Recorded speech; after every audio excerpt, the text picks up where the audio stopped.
नमस्कार दोस्तों, स्वागत है आप सभी का हमारे और आपके YouTube चैनल लैब पर। आज का ये वीडियो होने वाला है एसएससी जीडी की तैयारी करने वाले स्टूडेंट्स के लिए, जिनके दिमाग में एक सबसे बड़ा कंफ्यूजन रहता है कि अगर मैंने एसएससी जीडी में नौकरी पा ली तो अब आगे क्या, कहाँ पोस्टिंग होगी, क्या सैलरी होगी, प्रमोशन क्या होगा, मैं रिटायर होते होते क्या बन के रिटायर होऊंगा।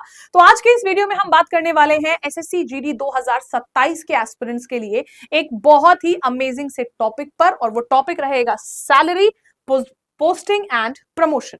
कितनी सैलरी मिलेगी, कहां कहां पोस्टिंग हो सकती है और प्रमोट होके क्या बन सकते हैं, ताकि आपका एसएससी जीडी क्वालिफाई करने का इरादा और पक्का हो जाए।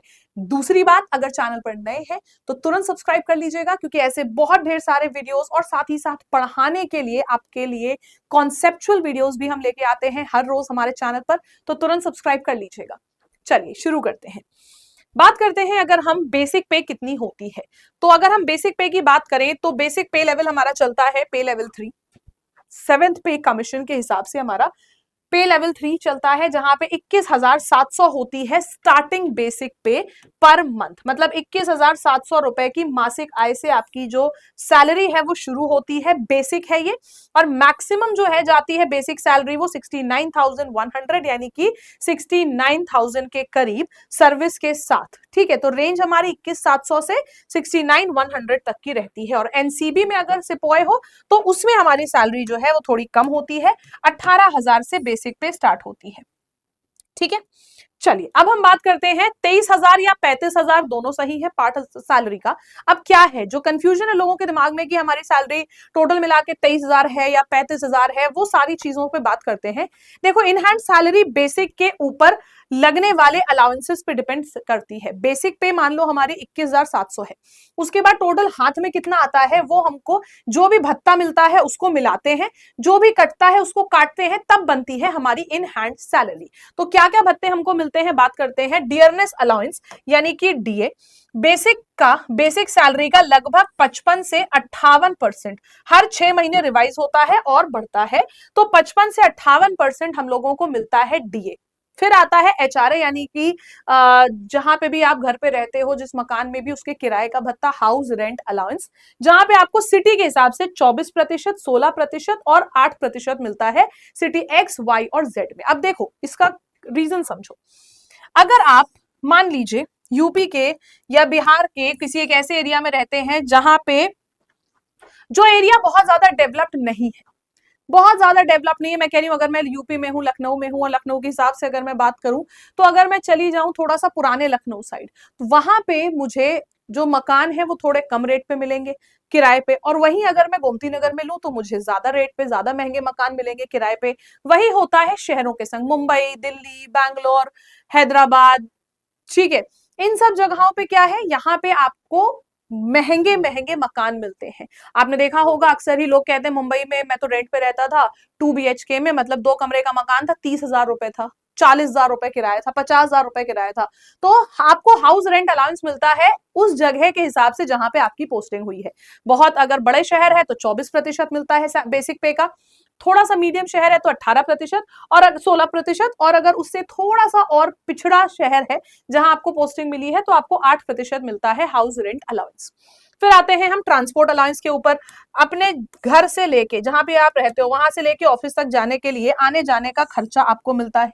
फिर risk and hardship plus ration, यहाँ पे बॉर्डर पे जैसे बीएसएफ है, ठीक है, या आईटीबीपी है, बीएसएफ यानी कि बॉर्डर सिक्योरिटी फोर्स, आईटीबीपी यानी कि इंडो टिबेटन बॉर्डर पुलिस, तो जो भी बॉर्डर या हाई ऑल्टीट्यूड पोस्टिंग पे होते हैं उनको, क्योंकि उनके काम में रिस्क भी बहुत है, मेहनत भी बहुत है, तो उनके लिए रिस्क और हार्डशिप प्लस राशन, ये तीनों चीजें आप लोगों को एक्स्ट्रा मिलती हैं एज एन अलाउंस। ठीक है, अब बात करते हैं तो हाथ में एक्चुअल कितना आएगा, 30,000 से 40,000 के बीच में आपके हाथ में आएगा इन सारे भत्तों को मिला के। Approximately in hand per month एक नए SSC GD constable, SSC GD में सेलेक्ट हुए कांस्टेबल को 30,000 से 40,000 रुपए पर महीना मिलता है स्टार्टिंग से। ऊपर जाता है कब, अगर बॉर्डर एरिया या टफ एरिया पोस्टिंग होती है तो वहां पे आपको रिस्क और हार्डशिप प्लस राशन अलाउंस भी मिलता है, तो वो ऐड हो जाता है। और छोटे छोटे डिडक्शंस होते हैं आपके, मतलब की जो कटौती होती है बहुत ही कम कटौती होती है। एनपीएस पेंशन और ग्रुप इंश्योरेंस, ये पैसा तुम्हारे ही फ्यूचर के लिए सरकार काटती है, और जब तुम रिटायर होते हो तो वो सारा तुमको मिल जाता है। ठीक है, अब बात करते हैं, सैलरी फिक्स नहीं होती है, हर साल बढ़ती है। जी हाँ, आप सोचो अगर कि मैंने 23,000 पे ज्वाइन किया था तो फिर मैं अगले साल भी 23, उसके अगले साल भी 23, नहीं, सैलरी आपकी जो है वो बढ़ती है हर साल। इंक्रीमेंट और डीए जो है वो उसकी हाइक की वजह से ये बिना प्रमोशन के भी आपके बढ़ती है। ये नहीं है कि आपको प्रमोशन लेना पड़ेगा इसके लिए, बिना प्रमोशन के भी, क्योंकि डियरनेस अलाउंस जो है वो बढ़ेगा, इंक्रीमेंट आपका लगता है, तो आपकी सैलरी थोड़ी बहुत हर साल बढ़ती है। जैसे कि ज्वाइनिंग पे आपको 30 से 40,000 रुपए पर मंथ मिलता है, जब आपकी बेसिक सैलरी होती है 21,700। वहीं पे अगर आप धीरे धीरे धीरे धीरे करके थोड़े थोड़े पुराने होते जाते हो, जैसे कि लगभग 5 साल हो गए आपको नौकरी करते हुए, तो यही सैलरी आपकी 46,000 से 57,000 के बीच में आ जाती है, जहां पे आपकी बेसिक पे हो जाती है 24 से 25,000 रुपए। और 10 साल के बाद जो आपकी सैलरी है वो हो जाती है 55,000 के करीब इन हैंड पर मंथ। और उसके ऊपर, क्योंकि अब आप पुराने भी हो चुके हो, तो उसके ऊपर भी जा सकती है सैलरी बड़े ही आराम से। ठीक है, फिर हम बात करते हैं एक एग्जाम, 8 अलग अलग फोर्सेस। इस एग्जाम में हम कहां कहां पोस्टिंग ले सकते हैं, किस किस डिपार्टमेंट में, किस किस एरिया पे हमारी पोस्टिंग हो सकती है। सबसे पहले बात करते हैं बीएसएफ, बॉर्डर सिक्योरिटी फोर्स, जहां पे इंडिया पाकिस्तान या इंडिया बांग्लादेश बॉर्डर पे पोस्टिंग होती है।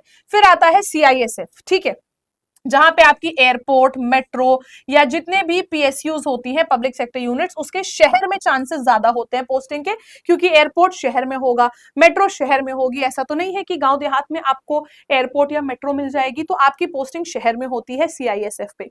फिर आता है एसएसबी, एसएसबी में आपकी इंडिया नेपाल या इंडिया भूटान बॉर्डर पे पोस्टिंग होती है, सशस्त्र सीमा बल। फिर आता है एसएसएफ, ठीक है, secretariat security force, SSF, secretariat की सिक्योरिटी में आप लगे रहते हैं, मतलब कि एक तरीके से आप उनको किसी भी डेंजर से प्रोटेक्ट करते हैं, उनके गार्ड टाइप के होते हैं। आपने देखा होगा अक्सर ही जो सेक्रेटेरिएट्स होते हैं उनके संग कुछ कांस्टेबल्स वर्दी में चलते हैं, तो वो पोस्टिंग होती है आपकी सेक्रेटेरिएट सिक्योरिटी फोर्स में। तो आप उनके क्रू का हिस्सा होते हैं, उनके साथ ही आपको चलना होता है, उनकी सिक्योरिटी आपकी जिम्मेदारी होती है। फिर आता है आईटीबीपी, नाम ही बताता है, Indian Tibetan border police. India और तिब्बत के बीच में जो बॉर्डर है, India China border, Ladakh Arunachal के करीब इसकी पोस्टिंग होती है। CRPF, central reserve police force, internal security anti Naxal ops, जो नक्सली होते हैं उनके खिलाफ जितने भी ऑपरेशन कराती है सरकार, उसमें आपको हिस्सा बनाया जाता है। फिर आता है असम राइफल्स, नाम सही समझ में आ रहा है, नॉर्थ ईस्ट असम के साइड में पोस्ट होती है, पोस्ट होती है राइफलमैन की। ठीक है, एनसीबी, ठीक है, ये नारकोटिक्स में होता है, सिपॉय, जहां पे पे लेवल 1 बताया था 18,000 सैलरी, तो ये हमारी सबसे कम डिमांड वाली जॉब होती है, सबसे कम डिमांड वाली जॉब होती है।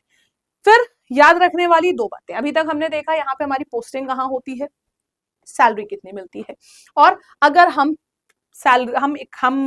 भर्ती हो गए तो हमारी सैलरी बढ़ते बढ़ते कितनी हो जाती है 5 साल बाद, 10 साल बाद। 2 बातें ध्यान रखने वाली क्या है, क्योंकि हम सरकारी नौकरी सिर्फ सरकारी नहीं, हम केंद्र सरकारी नौकरी की तैयारी कर रहे हैं, तो केंद्र सरकार डिसाइड करेगी कि हमें कहां भेजना है। हम यूपी पुलिस की तैयारी करते तो हम यूपी में ही रहते, हम इंडिया के लेवल के, ऑल इंडिया लेवल के एग्जाम की तैयारी कर रहे हैं, तो यहाँ पे हम ऑल इंडिया ट्रांसफर हमारा हो सकता है, पूरे भारतवर्ष में ट्रांसफरेबल जॉब है। फिर सिर्फ बॉर्डर वाली सोच गलत है, मतलब अगर आप सीआईएसएफ में एयरपोर्ट और मेट्रो सिक्योरिटी भी होती है, शहर में पोस्टिंग का अच्छा चांस होता है, इसलिए प्रेफरेंस सोच समझ के ही भरनी है आपको, कि हाँ अगर मुझे बॉर्डर वाली नौकरी चाहिए तो मैं फिर वो वाली पोस्ट भरूंगा, अगर मुझे चाहिए कि नहीं मुझे शहर में रहना है, मुझे थोड़ी सी सिक्योर्ड नौकरी चाहिए, मुझे चाहिए कि मेरे नौकरी में रिस्क ज्यादा ना हो, तो आप बॉर्डर वाली जो जॉब्स होती हैं वो ना भरें। अगर आपको एक प्रॉपर ऑफिस वाली जॉब चाहिए, या फिर आपको एक कम रिस्क वाली, एक थोड़ी सी सेटल्ड नौकरी चाहिए, तो फिर आप बॉर्डर वाली पोस्टिंग को चूज ना करें। ठीक है, अब बात आती है कांस्टेबल पे क्या हम रुक जाते हैं? नहीं, प्रमोशन की बात करते हैं। हम भर्ती होते हैं एज एन कांस्टेबल।